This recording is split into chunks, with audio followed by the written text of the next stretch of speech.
So ADHDers often have a thing that's called justice sensitivity. So since you refuse to actually give any evidential support to support this claim that you're making that justice sensitivity is a trait of ADHD, and you also have blocked and deleted and refused to acknowledge the information that a POC person was just trying to give you so that you can do your own research and kind of correct yourself, I don't know. As a coach, I feel like it's a pretty big red flag. Probably something you're gonna need to unpack later for yourself. So I'm gonna be citing and referencing to two actual scientific studies that have tried to look into whether ADHD share social justice sensitivity the way that autistic people do. You can access all of this information for free from my long lost twins profile, Callie, link in their bio.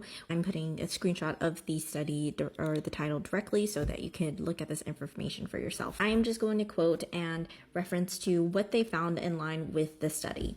So it says, in line with our expectations, results from our study did not yield evidence for generally higher justice sensitivity in persons with ADHD symptoms, but did indicate positive links between victim sensitivity, rejection sensitivity, ADHD symptoms, and comorbid problems, as well as negative correlations with perpetrator sensitivity. To this type of justice sensitivity in which this person is trying to connect to ADHD traits, it is not the same, and it also mostly stems from ADHD rejection sensitivity issues that is very common with ADHD, rather than the kind of social justice perspective that is more common with autistic traits. And the example that this original post is trying to connect as an ADHD trait, which it's not, is that they're trying to say that most ADHDers have this justice sensitivity where if we see something that is wrong, we get very angry at it and we want to change that.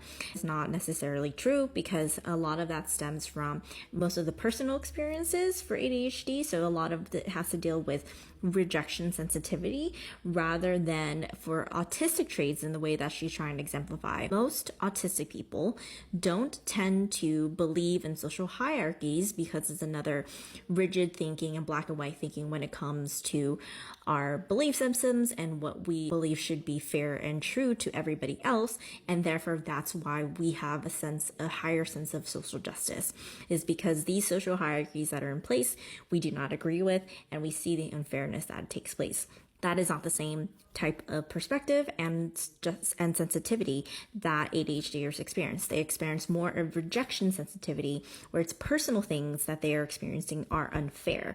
And because of their own personal experience of being treated unfairly or what they deem is unfair, that creates more of a sensitivity to what they think others should get. When you try to find information about this online and you type in Google ADHD justice sensitivity, you will find different articles that mention that ADHDers have social sensitivity or justice sensitivity.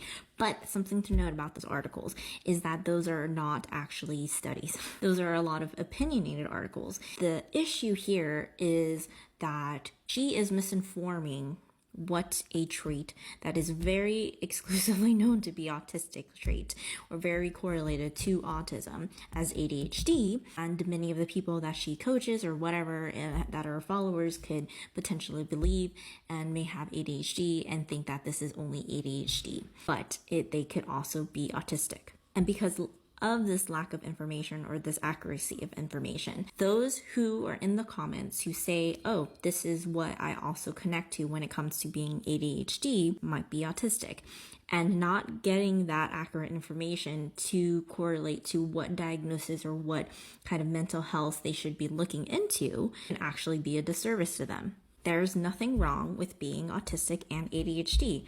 I'm autistic and have ADHD. I see that they have overlapping symptoms, but in many cases, they are not the same.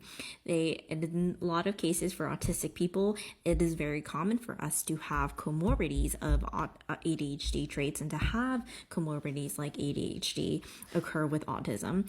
But again, these things, or as far as these traits to help us classify which is which, are very exclusive and distinctive to each other. As one of my mutuals kind of mentioned before, the fact that this woman is claiming to be a ADHD coach and is using this information to kind of have more views and likes is very disheartening and discouraging, and also something that you should be wary of as a consumer in any kind of social media. This platform is a great opportunity to find more information that you may not have known of or relate to, and have that become a part of your journey to finding the right diagnosis for yourself. But TikTok, it should not and should never be the end result to diagnosing yourself or to finding a diagnosis for yourself, because there is so much rampant misinformation on this app because mental health has been more capitalized rather than educational. And so if you see somebody who has more views and has most likes because their content is so relatable, I would say you would want to question that. Reason being is that ADHD, autism, as well as a lot of neurodiversities are disabilities. They should not be highly relatable. The reason why we have disabilities is because they are not the norm. They are not the same, and they are not what everybody else experiences. And if that kind of triggers you to hear that disability is not all inclusive of everybody, why? Why would that trigger you? It's a disability. It shouldn't be inclusive to everybody.